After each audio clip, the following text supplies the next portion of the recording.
Anna Nabiyya sallallahu alaihi wasallam qala yawmal fathi la hijrata ba'da al-fathi walakin jihadun wa niyyatun wa idastunfirtum famfiru. Sadaqah Nabi sallallahu alaihi wasallam.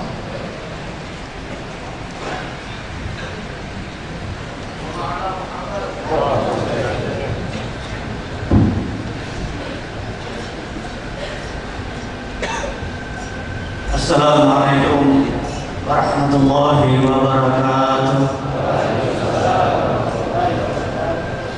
Alhamdulillah, Allahumma salli wa sallim wa barik ala sayyidina wa habibina syafi'ina Rasulillah sayyidina wa maulana Muhammad ibn Abdullah wa ala alihi wa sahbihi wa mawala wa man ihtada bi huda wa la hawla wa la quwwata illa billah. Amma ba'd.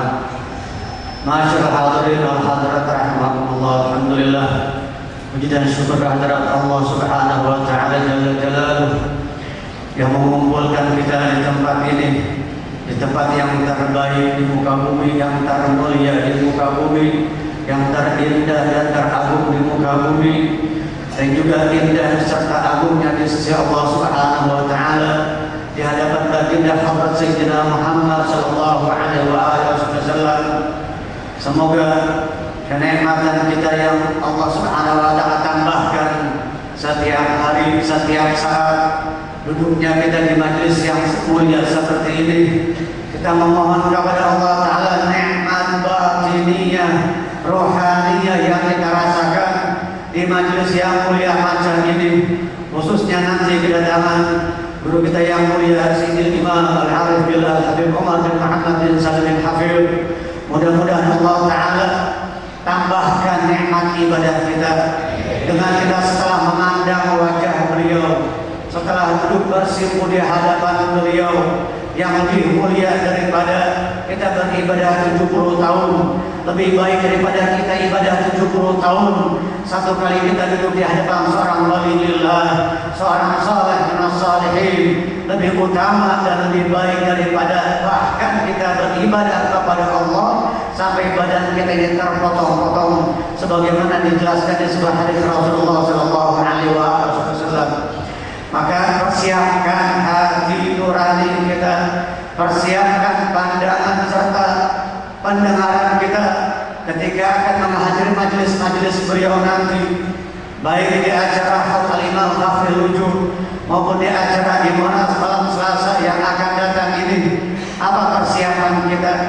Bagaimana persiapan hati, husnuzan kita kepada seorang waliullah, adab kita kepada seorang waliullah, taklim kita kepada seorang waliullah, bukan hanya sekedar memandang. Kalau hanya sekedar memandang, Abu Jahal pun memandang Rasulullah. Uqbah bin Abi Mu'ayyid, Asdin Wa'il, Walid bin Mughirah pun mereka yang pernah melihat wajahnya Nabi Muhammad. Tetapi bagaimana Sayyidina Abu Bakar, bagaimana memandangnya Sayyidina Umar, Sayyidina Utsman, Sayyidina Ali dan sahabat-sahabat yang lainnya, penuh dengan adab, penuh dengan husnuzan, penuh dengan ta'zim, dan berharap kepada Allah taala turunnya anugerah yang besar, karunia yang indah, yang luar biasa yang kita harapkan kepada Allah ketika duduk dan melihat seorang daripada kekasihnya. Hadirin hadirat rahimakumullah. Maka dengan duduknya kita, hadirnya kita di majlis, di Masjid Al-Munawwar ini setiap malam Selasa kita berharap bertambah nikmat Islam dan iman kita, bertambah baginya kenikmatan, nikmatnya kita duduk di masjid, nikmatnya i'tikaf, nikmatnya membaca Al-Quran, nikmatnya silaturahim, nikmatnya birrul walidain, nikmat daripada kita mengamalkan ibadah-ibadah serta amal saleh yang lainnya. Allahumma kama an'amta 'alaina bil Islam fazidna minhu, wa kama an'amta 'alaina bil iman fazidna minhu, wa kama an'amta 'alaina bil afiyah fazidna minha. Ya Rabb, tambahkan nikmat Islam kami, tambahkan nikmat iman kami, tambahkan nikmat afiyah kami ya Rabbal alamin. Wa sallallahu ala sayyidina Muhammadin wa ala alihi wa sahbihi wasallam. Walhamdulillahi rabbil alamin. Wassalamualaikum warahmatullahi wabarakatuh.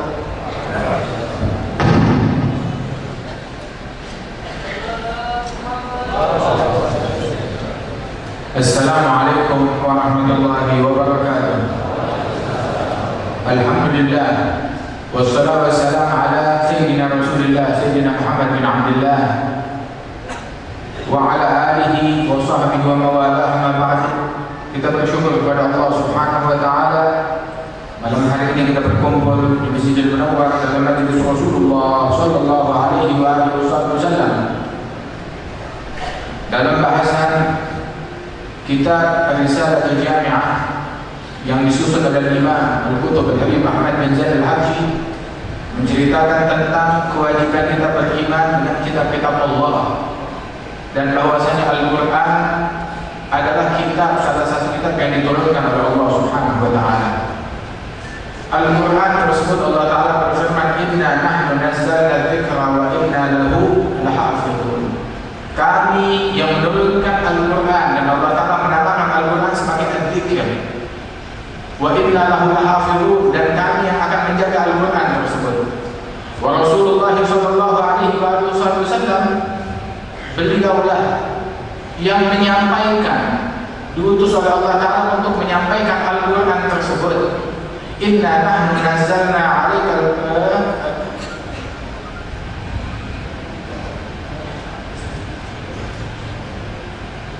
Inna nahnu nazzalna 'alaikal inna nahnu nazzalna dzikra wa inna lahu lahafizun. Kita yang menurunkan Al-Quran tersebut dan kita yang akan menjaganya. Dan Allah Subhanahu wa taala menamakan daripada Al-Quran tersebut al-qaulul tsaqil, qaulan tsaqila, perkataan atau firman yang sangat berat tersebut. Lau anzalna hadzal Qur'ana 'ala jabalin la ra'aitahu khashi'an mutasaddian min khasyatillah. Seandainya kami turunkan Al-Quran ini terhadap gunung, maka gunung tersebut, kau akan menyaksikan gunung tersebut akan menjadi khusyuk, patuh taat kepada Allah Subhanahu wa taala, khusyuk kepada Allah min khasyatillah, karena takutnya dia kepada Allah Subhanahu wa taala. Dan Rasul sallallahu alaihi wasallam di yaumil fajr, di yaum Arafah, di hajjatul wada', di hari Arafah, di hari Jumat, beliau berada di atas untanya dan menerima firman Allah Subhanahu wa taala, "Al-yawma akmaltu lakum dinakum wa atmamtu 'alaikum ni'mati wa raditu lakum al-Islam dinan." Sahabat mengatakan, sungguh kami menyaksikan ketika turun wahyu terhadap Rasulullah sallallahu alaihi wasallam sedang Rasul di atas untanya, hingga kening Rasulullah berkeringat dari beratnya wahyu yang beliau terima tersebut, hingga unta yang kuat itu tidak mampu menampung beban wahyu yang dipikul oleh Rasulullah, maka unta itu pun terduduk saking beratnya beban wahyu yang dipikul oleh Nabi Muhammad. Unta nggak kuat, gunung tidak kuat, tetapi Nabi Muhammad mampu memikul daripada wahyu tersebut sallallahu alaihi wasallam. Sehingga Rasulullah sallallahu alaihi wasallam menerima daripada perintah Al-Quran tersebut dalam periode 23 tahun. 13 tahun semasa beliau di Makkah, 10 tahun semasa beliau di Madinah. Selama 23 tahun tersebut turun Al-Quran sedikit demi sedikit. antara 5 ayat, kadang lebih, kadang kurang daripada 5 ayat tersebut selama 23 tahun hingga akhir ayat yang diturunkan oleh Allah Jalla Jalaluhu wa Ta'ala Muhammad. Dan Rasulullah Shallallahu Alaihi Wasallam memerintahkan umat agar mereka sekali-kali jangan pernah lepas daripada Al-Quran, harus senantiasa selalu melazimkan Al-Quran. Man ja'ala Al-Quran amanah, kata Nabi Muhammad, qadahu ilal jannah, wa man ja'ala Al-Quran wara'ah sabahu ilan nar. Barang siapa yang meletakkan Al-Quran di hadapannya dia sebagai pedoman, sebagai teladan, sebagai tuntunan yang dia ikuti, maka Quran tersebut akan membawa dia, akan memimpin dia ke surga Allah Ta'ala. Namun yang meletakkan Quran di belakangnya, maka dia akan disetir, dicurahin, didorong dalam api neraka. Waliyadzubillah min dzalik. Nah, karena jadikan Al-Quran senantiasa di depan kita untuk kita contoh, untuk kita jadikan tuntunan, untuk kita ikuti daripada Al-Quran tersebut, dan kita lazimkan pembacaannya serta merenungi makna yang terkandung di dalamnya. Para sahabat Rasulullah Shallallahu Alaihi Wasallam dan para tabi'in, mereka melihat Al-Quran bukan hanya sekedar tulisan, bacaan begitu saja, tetapi mereka melihat Al-Quran adalah surat yang Allah Ta'ala kirim untuk mereka. Ini surat dari Allah, pesan dari Allah untuk saya. Siapa yang membawa pesan tersebut? Nabi Muhammad Sallallahu Alaihi Wasallam. Sehingga di antaranya adalah Ikrimah bin Abi Jahal, ayahnya Abu Jahal, tapi beliau Ikrimah masuk Islam, dan juga wahasul Islam, Islamnya sangat bagus sekali, sangat patuh, sangat taat, dan dia banyak merenung dan membaca Al-Quran. Itu tatkala dia sudah memegang mushaf di hadapan beliau, kemudian baru dia mau membaca Al-Quran, seringkali beliau menangis, dan histeris dia menjerit berkata, kalam Rabbi, kalam Rabbi, kalam Rabbi. Terkadang sampai pingsan, saking histeris. Ini firman Tuhanku, ini pesan Tuhanku. Wah, kata dia ulang-ulang kalimat yang demikian tersebut. Rabi' bin Haytham disebutkan bahwasanya beliau pun juga kalau sudah memegang Al-Quran, beliau pun sering kali baru membaca Al-Quran, dia menjerit kalam Rabbi, kalam Rabbi, kalam Rabbi. Ini firman Tuhanku, ini pesan Tuhanku, surat Tuhanku untukku. Wah, hingga Sayyidina Abdullah bin Mas'ud, seorang sahabi yang mana Rabi' bin Haytham banyak dekat kepada Abdullah bin Mas'ud. Abdullah bin Mas'ud sahibul Quran. Itu Ibn Mas'ud berkata kepada Rabi' bin Haytham, "Law ra'aka Rasulullah la fariha min khusyu'ik." Kalau Nabi sempat berjumpa dengan engkau, maka Nabi akan gembira melihat khusyukmu yang demikian kuat ini. Rabi' bin Haytham ini saking khusyuknya itu lebih banyak pandangannya ke bawah daripada ke atas, sehingga kalau dia datang ke rumahnya Abdullah bin Mas'ud, itu pembantunya Ibn Mas'ud bilang, tuh ada temanmu yang buta depan pintu, padahal nggak buta, tapi saking banyak pandangannya ke bawah hingga tampak seperti memejamkan matanya. Rabi' bin Haytham radhiyallahu anhu. Dan satu kali beliau jalan ke pasar, ngelihat tukang las, tukang besi lagi memanaskan besinya dengan api. Maka ketika lihat itu, dia ingat api neraka, dia pingsan di bawah rumahnya. Ada dalam muttasil bil Quran, hati yang selalu terhubung dengan Al-Quran. Wasahabat Rasulullah Sallallahu Alaihi Wasallam meneladani Nabi Muhammad. Wa Rasul Sallallahu Alaihi Wasallam kalau udah baca Quran, beliau menikmati, merasakan kelezatan, beliau merenungi makna yang terkandung di dalamnya, tidak kenyang di dalam membaca Al-Quran. Sampai diriwayatkan satu sahabat mau ikut tahajud bersama Nabi Muhammad. Nabi dalam tahajudnya, kalau sholatnya Rasulullah itu sholatnya Nabi Muhammad tidak terlalu panjang, tidak terlalu pendek, pas sholatnya Nabi. Tapi kalau udah berjamaah dia jadi imam. Tapi kalau beliau tahajud sendiri, beliau sholat sesukanya. Ju'ilat qurratu 'aini fi shalah, kata Nabi. Allah Ta'ala jadikan hiburan saya itu kenikmatan, kelezatan di dalam sholat. Tatkala saya sholat, itu hiburannya Nabi.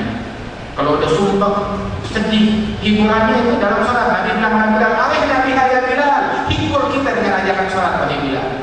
Terus Nabi Muhammad kalau udah tahajud dia baca Al-Quran asyik sampai lupa duduk. Itu sahabat ikut sholat tahajud bersama Nabi mengambil berkah dari Rasulullah dari sholatnya Nabi Muhammad. Nabi baca habis Fatihah, baca surat Al-Baqarah. Misalnya kita paling 100 ayat begitu rukuk. Enggak tahunya habis 100 ayat lanjut 200 ayat. Paling habis ini rukuk, enggak tahunya selesai Al-Baqarah lanjut buka membaca daripada surat Al-Imran.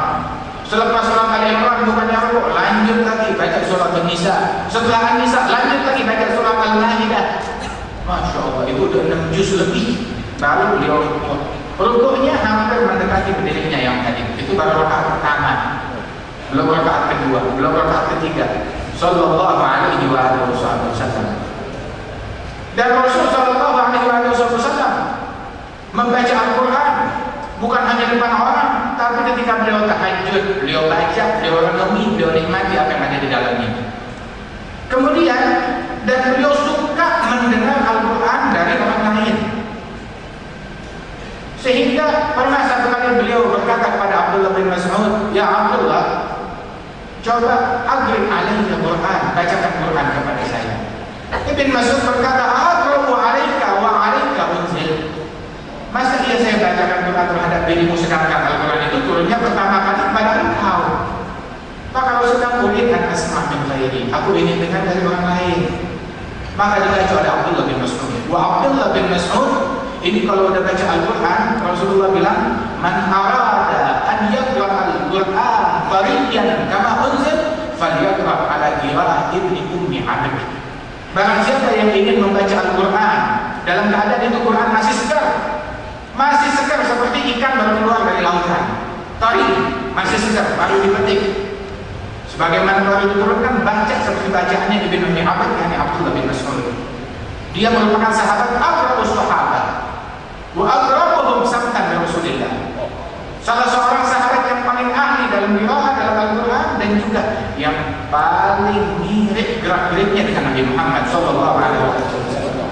Maka dibacakan Al-Quran terhadap Rasulullah dan Rasul mendengar menyimak daripada surat An-Nisa yang dibacakan oleh Abdullah bin Mas'ud hingga akhirnya sampai kepada firman Allah Ta'ala yang berbunyi, "Fa kaifa idza ji'na min kulli ummatin bi syahidin wa ji'na bika 'ala haula'i syahida." Abdullah bin Mas'ud bilang, waktu saya sampai kepada ucapan ini, saya melirik ke arah Rasulullah, saya lihat matanya basah mengalir pipinya dengan air mata. Sallallahu alaihi wasallam. Sekali selepas di tengah malam dalam diskusi di rumahnya Sayyidina Abu Bakar Siddiq di Madinah bersama Sayyidina Umar bin Khattab. Kemudian Nabi mau pulang ke rumahnya diantar oleh Sayyidina Abu Bakar, diantar oleh Sayyidina Umar dan beberapa sahabat lainnya. Ini udah tengah malam, udah lewat tengah malam. Maka ketika sampai dekat rumahnya Nabi di masjid, dengar ada orang lagi ngaji. Diintip oleh Rasulullah, siapa yang lagi ngaji? Abdullah bin Mas'ud sedang baca Al-Quran.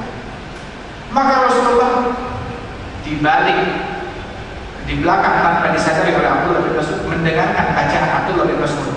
Dia dengar berdiri, berikut sahabat yang lain semuanya diam mendengarkan bacaan Abdullah bin Mas'ud sampai tuntas bacaan yang demikian lezat tersebut dan dinikmati oleh Rasulullah dan para sahabat. Hingga sudah selesai bin Mas'ud doa Abdullah bin Mas'ud. Maka Rasul berkata kepada Ibn Mas'ud tanpa dia sadari, "Ud'u faqad ustajib lak, ud'u faqad ustajib lak, ud'u faqad ustajib lak." Doalah wahai Ibn Mas'ud, sungguh telah dikabulkan doa Allah. Doa telah dikabulkan doa Allah sampai 3 kali. Abdullah bin Mas'ud tidak tahu kalau Nabi menguping bacaannya. Hingga keesokan harinya diberitakan, Sayyidina Umar bilang, "Habis subuh saya mau berikan kabar gembiranya kepada Abdullah bin Mas'ud." Enggak tahunya baru saya mau ketemu Abdullah bin Mas'ud, dia udah tahu dengan kabar dari mana? Dari Abu Bakar Siddiq. Kapan nyampe Abu Bakar kepada dia? Kita kejadian sebelum subuh. Nah ini habis subuh saya tahu, dia udah tahu dari Abu Bakar. Sungguh tidaklah saya, kata Umar bin Khattab, saya tidak berlomba-lomba dalam kebaikan dengan Abu Bakar Siddiq, melainkan pasti dia yang menang duluan dan saya kalah mulu dengan dia. Radhiyallahu anhu wa ashabi Rasulillah ajma'in. Oh, Sayyidina Abu Bakar Siddiq itu pun juga beliau kalau udah baca Al-Quran itu beliau kan rajul la yamlik nafsahu wa la yamlik ainahu. Itu enggak bisa menjaga matanya itu kalau dibaca Al-Quran pasti nangis. Sampai ketika di Mekah, beliau dilarang, udah ente jangan sholat, jangan ngaji di luar, dalam rumah. Ya udah saya di rumah. Akhirnya dia dilarang untuk ngaji atau sholat di luar, di rumahnya saja dia. Itu di halaman rumahnya, udah dia jadikan masjid, dia sholat di situ, dia ngaji di situ. Itu kalau udah ngaji, air mata berlinang, suaranya itu sendu, penuh dengan khusyuk. Sampai tetangga-tetangga yang musyrikin muping mau dengar bacaannya beliau. Orang musyrikin nggak senang dengan kejadian tersebut, sampai nggak boleh lagi, harus masuk dalam rumah, nggak boleh keluar. Diteror, saya ini Allah Rasul. Dan beliau radhiyallahu anhu itu satu kali tatkala Rasulullah sakit keras di akhir hayatnya Nabi, Rasul bilang, "Mulu Abu Bakar, fal yusalli bin nas." Perintahkan Abu Bakar untuk salat, mimpin salat. Maka Siti Aisyah tadi, "Ya Rasulullah, inna Abu Bakar rajulun bakka." Dia adalah seorang laki-laki yang selalu menangis kalau dibaca Al-Quran. Kalau udah sholat, ya, apalagi mewakili tahu sebagai imam, dia nggak bakalan mau, dia bakalan menangis. Tapi Rasul tetap muru Abu Bakar fal yusalli bin nas. Radhiyallahu anhu. Wa Sayyidina Umar bin Khattab itu sering kali beliau kalau dibaca Al-Quran, dia tahajud malam ataupun ketika mimpin sholat subuh dia baca Al-Quran, itu tangisannya beliau ketika mimpin sholat sampai terdengar oleh shaf yang paling belakang. Semasjid bisa ikut nangis kalau dengar dia baca Al-Quran. Dan terkadang kalau dia sholat malam tahajud dia baca Al-Quran, itu saking khusyuknya diulang-ulang ayat sampai subuh. Bahkan bukan itu saja, saking khusyuknya dia mengulang-ulang ayat, menangis histeris sampai jatuh. Terkadang tuh sampai jatuhnya dia sakit baca Al-Quran, itu kemudian juga terlalu khusyuknya sampai dia sakit, tidak bisa ngapa-ngapain, dijenguk oleh orang.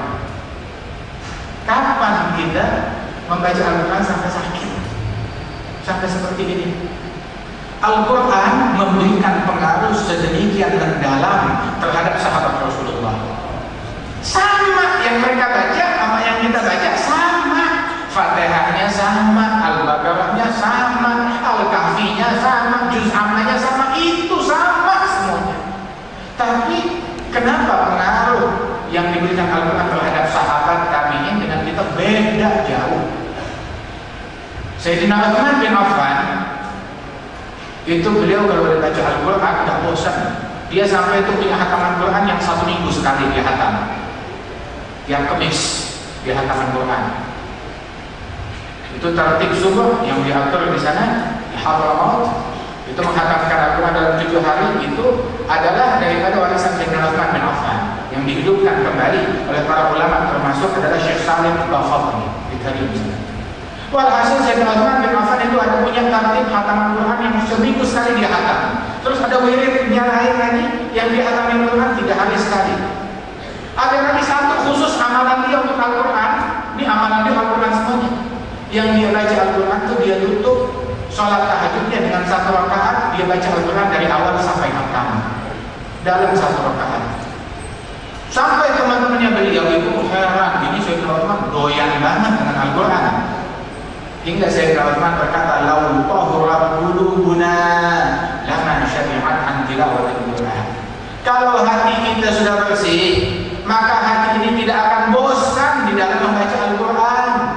Tapi kata Imam Ali bin Abdullah bin Syihabuddin, dia bilang, "Fi qulubina syayatin."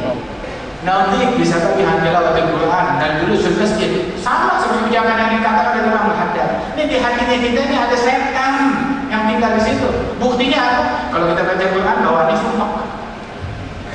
Kalau kita baca Quran lama-lama bawaannya sumpah. Duduk lama-lama di masjid bawaannya tidak betah hanya. Udah ganti posisi kaki kesemutan sampai berkali-kali. La ilaha illallah. Wa sahabat Rasul sallallahu alaihi wasallam, Sayyidina Ali bin Abi Thalib, dia bilang, kalau saya mau berbicara tentang makna tafsir Bismillahirrahmanirrahim la awqaftu sab'ina ta'inun. Kalau saya mau bicara tentang makna yang terkandung dalam kalimat Bismillahirrahmanirrahim, saya akan penuhi 70 ekor unta semuanya dengan kitab yang isinya makna dari kalimat Bismillahirrahmanirrahim. Radhiyallahu anhu. Itu orang-orang pada nanya kepada Imam Ali bin Abi Thalib, hal khusustum bi syai'in dunana? Apakah kalian ahli bait dikhususkan dengan sesuatu yang kita nggak punya? yang ditinggalkan oleh Rasulullah buat saya, buat kalian sama. Illa fahmun yu'ta hadna fi kitabillah. Kecuali ada suatu pemahaman yang Allah Ta'ala berikan kepada ahli bait di dalam memahami Al-Quran lebih mendalam daripada yang lain. Hingga Imam Ali Zainal Abidin dalam merenung Al-Quran, dalam sholatnya sampai 1000 rakaat, dia lakoni kuat, dia merasakan kelezatan. Imam Ja'far Shadiq, Imam Muhammad Al-Baqir, begitu. Dan juga Imam Musa Al-Qadhi, Imam Ali Al-Quraidi, terus Imam Muhammad bin Hasan Jamalullail, salah seorang ulama besar, wali besar dari keturunan Rasulullah sallallahu alaihi wasallam, sahibul rawah. Hingga disebutkan tuh, beliau satu kali satu malam dia tahajud ngulang ayat yang berbunyi innal ladzina amanu wa 'amilus shalihat sayaj'alu lahum rahmanu wudda. Orang yang beriman dan beramal saleh Ar-Rahman akan memberikan untuk mereka wudda, mawaddah, kasih sayang. Maka dia ulang ini ayat mulai dari habis isya sampai subuh. Tiap kali dia ulang, dia dapat pemahaman makna yang baru, terus tenggelam dalam makna daripada ayat-ayat tersebut. Diriwayatkan bahwa Rasul Shallallahu Alaihi Wasallam terkadang itu ketika baca Bismillahirrahmanirrahim sampai diulang berkali-kali, Bismillahirrahmanirrahim, Bismillahirrahmanirrahim, memenuhi makna yang terkandung di dalamnya. Wah, kita apa sejarah kita dengan Al-Quran? Umar bin Khattab punya sejarah, punya kisah dengan Al-Quran. Sayyidina Abu Bakar As-Siddiq punya kisah pengalaman dengan Al-Quran. Sayyidina Utsman bin Affan punya pengalaman dengan Al-Quran. Sayyidina Ali punya pengalaman dengan Al-Quran. Ibnu Mas'ud punya pengalaman dengan Al-Quran. Tabi'in ada punya pengalaman dengan Al-Quran. Apa kisah kita dengan Al-Quran? Kita tinggalkan. Kapan terakhir kita menangis ketika baca Al-Quran? Kapan? Apa dalam sebulan ini hal itu terjadi? Kapan terakhir kita mengulang-ulang Al-Quran, satu ayat dari Al-Quran sampai 30 menit atau sampai 1 jam atau sampai subuh? Kapan terakhir hal itu kita lakukan? Kita renungi makna yang terkandung di dalamnya. Tidak. Kita mau ikut itu Al-Quran. Alhamdulillah. Qala Rasulullah inna qaumi ittakhadhu hadzal Qur'ana mahjura. Berkata Rasulullah, ini kaumku menjadikan Al-Quran ini diboikot daripada Al-Quran tersebut. Ulama-ulama yang terdahulu, mereka ulama besar, makin banyak ilmunya yang mereka dapat, itu semuanya mereka makin banyak tadarus Al-Qurannya, makin banyak renungan Al-Quran mereka. Dan kita harus punya target di dalam Al-Quran yang kita baca, kita renungin, kita amalkan, kita praktekkan, kita baca tadarus siang dan malam. Kalau Sayyidina Utsman seminggu sekali dia hatam, ada yang 3 hari, ada yang dalam satu malam 1 kali hatam Al-Quran. Nah, apa yang akan kita lakukan? Nggak bisa seminggu sekali hatam Al-Quran, atau nggak bisa 3 hari sekali. Sebulan sekali kita hatamkan Al-Quran, 1 hari 1 juz. Nggak bisa 1 hari 1 juz. Jadikan 1 hari setengah juz kita prioritaskan untuk Al-Quran. Nggak bisa sekaligus baca pagi 2 lembar, atau habis setiap habis sholat 5 waktu baca 1 lembar setengah atau 1 lembar. Itu dalam 5 kali sholat 5 waktu sudah dapat kita. Habis subuh 1 kali, habis 1 lembar, kemudian habis zuhur 1 lembar, habis asar 1 lembar, habis maghrib 1 lembar, habis isya 1 lembar, waktu tahajud baca 1 lembar, tuh udah 6 lembar. Kita baca daripada Al-Quran tersebut, renungin makna yang terkandung di dalamnya. Sebagaimana dahulu ulama-ulama terdahulu mereka melakukan hal-hal tersebut. Nah, karena ya saudara-saudara sekalian, sungguh banyaknya harta nggak bisa nolong kita, banyaknya masa nggak bisa nolong kita. Akan tetapi itu yang nemenin kita dalam kubur itu Al-Quran. Ada satu sahabat, dia datang kepada Rasulullah, saya habis tempuh perjalanan jauh. Semalam saya nginep di satu lapangan, nggak tahu di situ entah ada kuburan. Mungkin saya dengar kayak ada orang baca Al-Quran. Saya cari nggak ada orangnya. Saya telusuri itu suara, nggak tahu ya dari dalam tanah. Saya perhatikan di tanah kuburan. Saya dengar apa yang dia baca, nggak tahu surat apa. Maka saya datang ke sini mau tanya apa itu ya Rasulullah. Dia bilang bahwasanya gini orang dulu waktu hidupnya dia selalu tiap malam sebelum tidur baca surat Tabarak. Sekarang surat Tabarak yang nemenin dia di dalam Quran, yang membuat dia tentram, yang membuat dia nyaman. Rasul mengatakan surat Tabarak munjiyah min adzabil qabr. Surat Tabarak menyelamatkan orang dari azab kubur. Mu'nisah yang memberikan kudus ketentraman dalam kubur seseorang. Sabda Rasulullah sallallahu alaihi wasallam. Ayo mari kita baca Al-Quran, kita renungkan apa yang ada di dalamnya. Itu Sayyidina Hasan Al-Basri rahimahullah, dia bilang, saya ketemu generasi di atas saya, generasinya sahabat, angkatannya Imam Ali bin Abi Thalib. Beliau ini ketemu sama Imam Ali bin Abi Thalib. Hasan Al-Basri bilang, saya ketemu generasi di atas saya, itu mereka, di antara mereka yang kalau udah baca Al-Quran, malam dia baca Al-Quran satu ayat, itu bekasnya kelihatan. Waktu siang saya ketemu dia, lihat matanya itu sendu, bekas air mata, bengkak matanya karena banyak tangisan, nampak khusyuk. Ini orang, saya tahu semalam dia tahajud baca satu ayat. Kelihatan pengaruhnya dalam perbuatan dia, dalam wajah dia, dalam tutur kata dia. Kenapa? Ini adalah orang muttasil bil wahyi. Ini orang yang hatinya itu punya konektivitas dengan wahyu Allah Ta'ala. Kelihatan dari wajahnya, dari kelakuannya. Itu kata Hasan Al-Basri, baca satu ayat, kelihatan hatinya di wajahnya, dalam kelakuannya, dalam akhlaknya. Tapi sekarang ini saya ketemu orang-orang zaman sekarang, generasi yang di bawah saya ketemu mereka, malam dia baca Al-Quran berjus-jus, akan tetapi siang nggak ada pengaruhnya, nggak kelihatan bekasnya, nggak kelihatan khusyuknya. Mana pengaruhnya Al-Quran dalam akhlak, dalam moral, dalam tutur kata, dalam perbuatan, dalam pandangan matanya? Nggak ada bekasnya sama sekali. Karenanya ayo kita tanamkan Al-Quran dalam keluarga kita, anak-anak kita. Jadikan rumah kita rumah Quran. Hati kita tuh selalu merenung makna yang terkandung di dalam Al-Quran. Itu al-qalb alladzi laysa fihi al-Quran kal baitil kharib.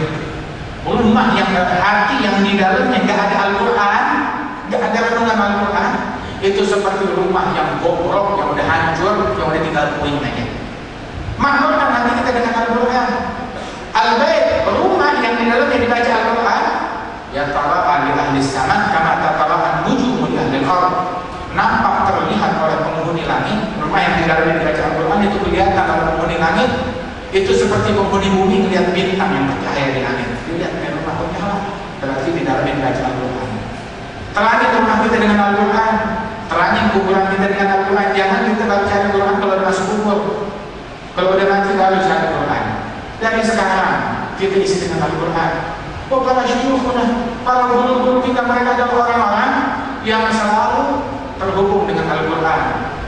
Itu disebutkan bahwasanya fahumul qaum, para ahli bait Rasul, fahumul qaum alladziina hudu wa bi fadlillahi qad su'inu wa li ghairillahi ma qasadu wa ma'al Qur'an fi garani. Mereka adalah para kaum yang dapat hidayah dari Allah, dan mereka akan mendapatkan keberuntungan dengan anugerah Allah. Mereka tidak punya tujuan kepada selain Allah, dan mereka senantiasa berjalan seiring dengan Al-Quran. Rasulullah bilang dalam hadis, taraktu fikum ma in tamassaktum bihi lan tadillu abada. Aku tinggalkan untuk kalian itu dua hal. Kalau kalian berpegang teguh dengan dua hal ini, kalian tidak bakalan tersesat selama-lamanya. Jangan bingung. Dua hal aku tinggalkan. Apa? Yang pertama, kitabullah, kalam Allah, firman Allah Ta'ala, Al-Quran. Dan yang kedua, itrati ahlu baiti, keturunanku, ahlul baitku. Fa'innahuma lan yatafarraqa. Al-Quran dan ahlul bait enggak bakalan berpisah selama-lamanya hatta yarida alaihil haud. Sampai besok datang di telaga, mereka enggak bakalan pernah terpisah daripada Al-Quran. Selalu berjalan seiring dengan Al-Quran. Makanya di antara ahlul bait yang tiap hari akan pulang satu kali.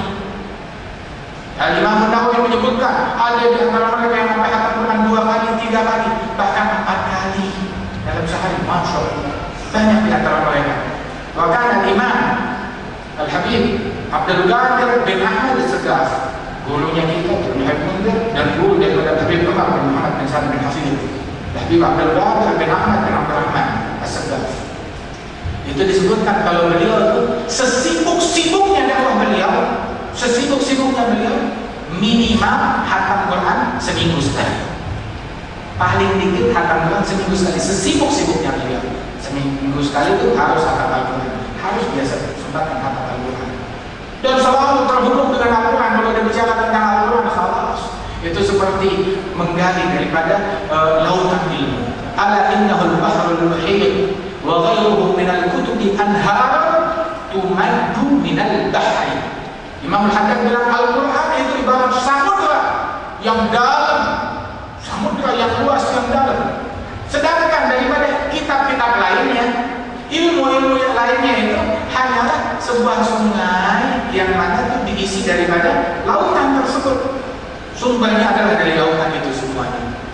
Maka di antara salah seorang yang punya hubungan kuat dengan Al-Quran adalah almarhum Al-Maghfurlah yang baru meninggal beberapa hari yang lalu, Imam Mufti Al-Allamah Habib Ali bin Muhammad bin Salim bin Abu Bakar bin Abdullah bin Talib Al-Abbas, salah seorang ulama besar yang baru meninggal pas hari Tasu'a kemarin di Ramadan. Dia wafat, dia meninggal menghadap kepada Allah Subhanahu wa Ta'ala dalam usia lebih dari 100 tahun.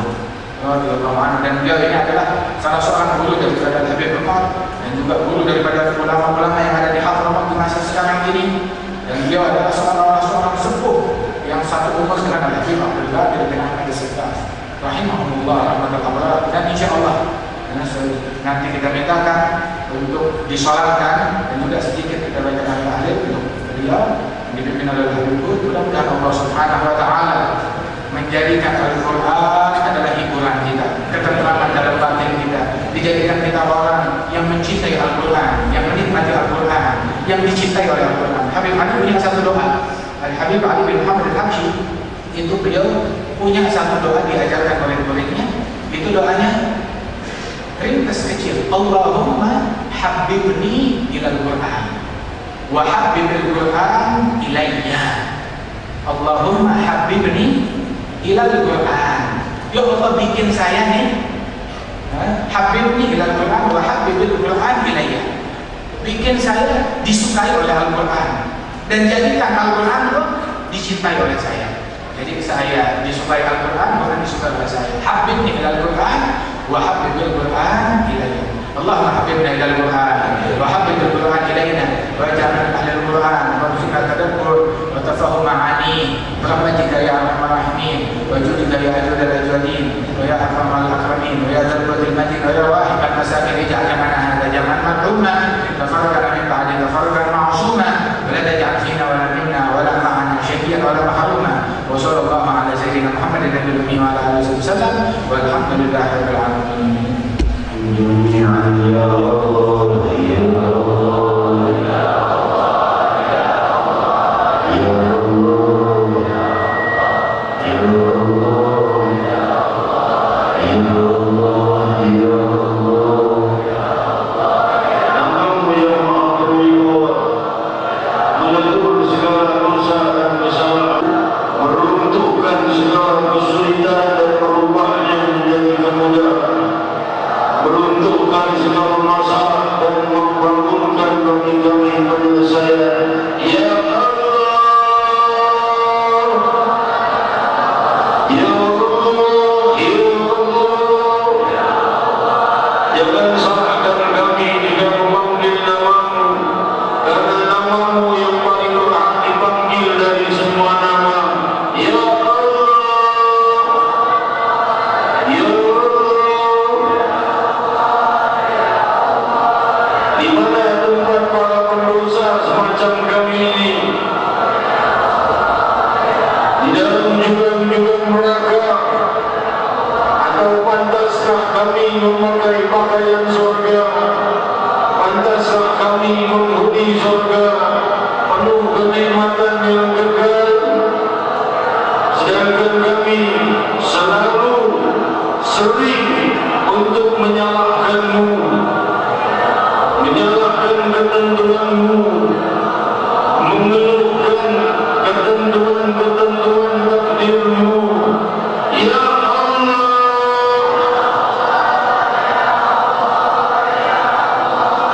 ya Allah, jika kami diberi musibah, kami menyalahkanmu. Kenapa Tuhanku memberi musibah dan tidak memberi kepada musibah pada yang lain?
dan kau desak, maka tentu kami akan jatuh ke jurang neraka.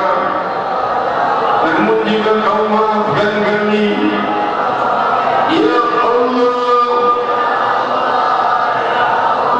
maha baik Engkau dan segala puji bagimu yang menghadirkan kami di malam mulia ini dalam kelompok zikir ini sebagai tamu rahmatmu, tamu pengampunanmu, tamu kelembutanmu, tamu kasih sayangmu yang kau telah berfirman di dalam Al-Qur'an, Inna Adam, Inna kama rajawtani wa ghafartani ghafartu laka wa rajawtani wa rajawtani wa da'awtani ghafartu laka ala ma kana minka ala amrani. Ya Allah, Ya Adam, kau balagat dhunubuka anani sama thumma astaghfartani ghafartu laka. Wahai keturunan Adam, jika kau memohon padaku, mau meminta kepadaku, mau mengharap dariku lebih dari makhluk lainnya, kuhapus dosa kalian tanpa bertanyakan lagi. Innaka ma da'awtani wa rajawtani ghafartu laka ala ma kana minka fala ubali. Ya Allah, wahai keturunan Adam, ya ibn Adam, law balagat dhunubuka anani sama thumma astaghfartani ghafartu laka thumma astaghfartani wa lam tusyrik bi syai'an ghafartu laka. Wahai keturunan Adam, jika sampai dosamu memenuhi langit, lalu kau datang mohon pengampunan padaku, kau beristighfar menyesali dosa-dosamu, dan kau tidak menyembah selainku, kuampuni dosa-dosamu. Ya Allah, siapa yang bisa mengampuni dosa selainmu? Jika berpadu seluruh barat dan timur, seluruh jagat raya semesta untuk menghapus satu huruf dalam kitab dosa kami, tidak akan mampu. Namun kau dengan sangat mudah mampu menghapus seluruh dosa itu dan merubahnya menjadi pahala. Illa man taba wa amana wa amila amalan salihan faulaika yubaddilullahu sayyi'atihim hasanat. Ya Allah, mereka yang mau tobat, mau mohon pengampunan, mau beramal saleh dan beriman, kuganti dosa mereka berubah menjadi pahala. Adakah yang lebih baik dari yang maha merubah kesalahan menjadi pahala-pahala? Ya Allah, Kaulah yang maha baik, Kaulah yang maha lembut, Kaulah yang maha berkasih sayang. Ampuni dosa kami yang telah lalu, dan kami titipkan masa depan kami, dunia dan akhirat, agar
وسلم.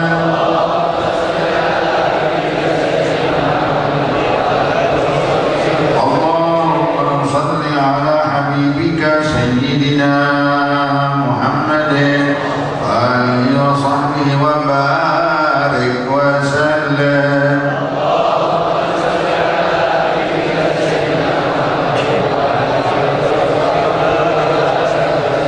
الفاتحة وآية الكرسي وثلاث من قل هو الله أحد المعوذتين لا واحد معناها هنا بسبب خصوصا الفقيد الغالي الحبيب العارف بالله علي بن محمد بن سالم بن أبي بكر بن عبد الله بن طالب العطاس.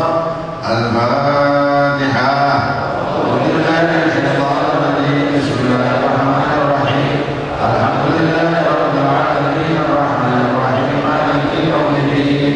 إياك نعبد وإياك نستعين اهدنا الصراط المستقيم صراط الذين أنعمت عليهم غير المغضوب عليهم ولا الضالين. آمين. الله لا إله إلا هو الحي القيوم لا تأخذه سنة وسع كرسيه السماوات والأرض لا يؤوده حفظهما وهو العلي العظيم. بسم الله الرحمن الرحيم. قل هو الله أحد الله الصمد لم يلد ولم يولد ولم يكن له كفوا أحد. بسم الله الرحمن الرحيم. قل هو الله أحد الله الصمد لم يلد ولم يولد ولم يكن له كفوا أحد. بسم الله الرحمن الرحيم. قل هو الله أحد الله الصمد لم يلد ولم يولد ولم يكن له كفوا أحد. بسم الله الرحمن الرحيم. قل أعوذ برب الفلق من شر ما خلق ومن شر غاسق إذا وقب ومن شر النفاثات في العقد ومن شر حاسد إذا حسد. بسم الله الرحمن الرحيم. قل أعوذ برب الناس ملك الناس إله الناس من شر الوسواس الخناس الذي يوسوس في صدور الناس.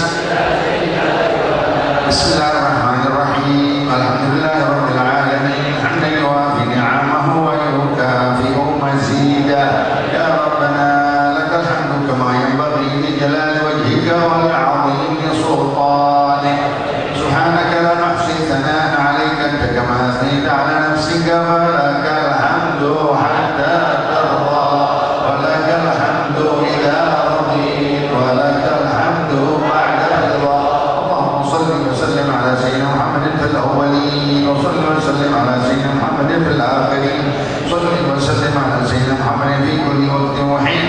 وصل وسلم على سيدنا محمد في الملأ الأعلى إلى يوم الدين. وصل وسلم على سيدنا محمد حتى ترث الأرض ومن عليها وأنت خير الوارثين. اللهم اجعل وأوصل وتقبل ثواب ما قرأنا من القرآن العظيم وما أهللنا وما سبحنا وما صلينا على حبيبك سيدنا محمد صلى الله عليه وسلم في هذا المجلس المبارك. اللهم اجعله هدية منا واصلة ورحمة منك نازلة وبركة شاملة وصدقة متقبلة. قدموا النبي الحضر السيدنا شفيعنا رسول الله سيدنا محمد بن عبد الله ثم الأرواح آبائه وإخوانه من الأنبياء والمرسلين وآل كل منهم والصحابة أجمعين. وأزواج الظاهرات أمهات المؤمنين سيدنا المهاجرين محمد بن عيسى وسيدنا الإسلام الأعظم الفقير جد محمد بن علي بعلي سيدنا عبد الرحمن بن حمد السكار من سادات آل علوي بعد الصالحين فخر الجيوش حبيب بن سالم عبد بن سالم قطب الأنفال حكمة بن عبد الرحمن الإسلام الأعظم الفقير جد محمد بن علي بعلي سيدنا عبد الرحمن بن حمد السكار من سادات آل علوي بعد الصالحين فخر الجيوش حبيب بن سالم عبد بن سالم قطب الأنفال حكمة بن عبد الرحمن العطاس والده وأخوانه وأصول فروعه وأولاد حسين بن حسين بن عمر حبيب بن الرحمن بن عبد الله بن عمر ثم حبيب طالب بن حسين بن عمر وأولاده وأصوله خصوصا القطب بكر بن عبد الله بن طالب العطاس حسين بن بكر خصوصا الحبيب على محمد بن سالم بن بكر والفقيه القائل العارف بالله الحبيب علي بن محمد بن سالم بن أبو بكر بن عبد الله بن طالب العطاس وأصوله خصوصا إلا الله فريد الله حبيب منذر بن فؤاد عبد الرحمن المصاب ورسولهم والدينا وأمهاتنا ومشايخنا ومعلمينا وذبحوك علينا أجمعين ولجميع المسلمين والمؤمنين أوصل اللهم ثواب ذلك منا إليها واجعل نورا يسعى ويتلالى بين يديها اللهم اجعل فكاكا له من النار وعدا له من النار حجابا له من النار وسترا له من النار اللهم وارفع به درجاته وضاعف في حسناته. الحبيب علي بن محمد بن سالم بن طالب بن أبي بكر بن عبد الله بن طالب بن عطاس أثابكم الله. الفاتحة.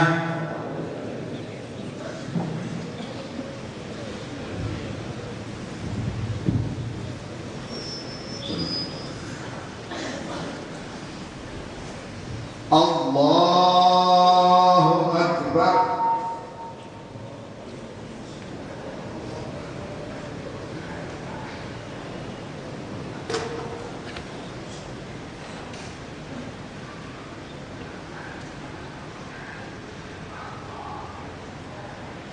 الله أكبر.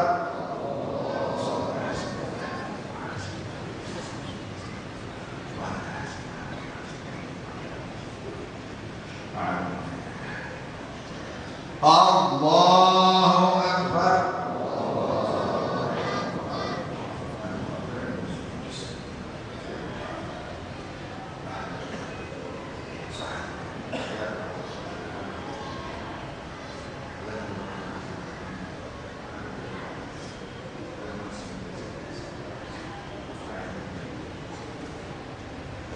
الله أكبر.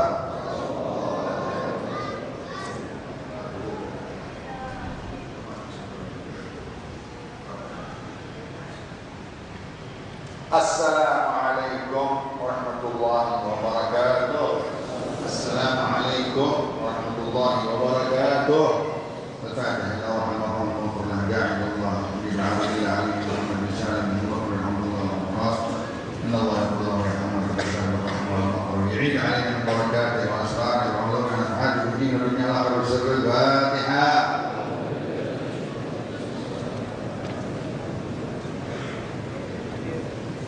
اللهم يا واسع المغفرة والرحمة اغفر لنا وله وارحمنا وارحمه وتجاوز عنا وعنه وعن والدينا ووالديه واجعلنا واياهم من الذين امنوا بما انزلت على رسلك ربنا اغفر لنا ولاخواننا الذين سبقونا بالايمان لا تجعل في قلوبنا غلا للذين امنوا ربنا انك رؤوف رحيم رب اغفر وارحم وانت خير الراحمين.